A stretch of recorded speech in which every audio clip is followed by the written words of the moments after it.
কখনোই revenge trade নিতে যাবেন না। আপনি হয়তো আজকের দিনটা লসে থাকতে পারেন, কিন্তু আপনি যদি চিন্তা করেন যে এন্ড অফ দ্য মান্থ আমি প্রফিটে আছি কিনা, ওইভাবে যদি আপনি ট্রেড করতে পারেন তাহলে আপনি ভালো একটা প্রফিটে কিন্তু মাস শেষে থাকতে পারবে।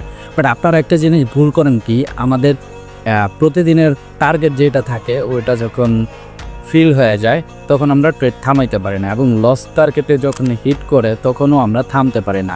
আমরা চিন্তা করি যে আমরা 3-4-5 দিন $100কে $150 পর্যন্ত বানাইছি, এখন আমরা আজকের দিনটা লস করে ফেলেছি, মনে করি যে আমার লস হয়ে গেছে।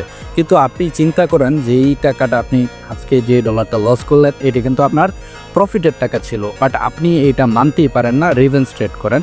দ্যাটস দ্য রিজন আমাদের সাইকোলজি ড্যামেজ হয়ে যায়, তখন আমাদের ব্রেন আর কাজ করে না, তখন আমরা পরপর লস করতেই থাকি, এবং যতক্ষণ অ্যাকাউন্ট জিরো না হয় ততক্ষণ পর্যন্ত আমরা লস করতে থাকি।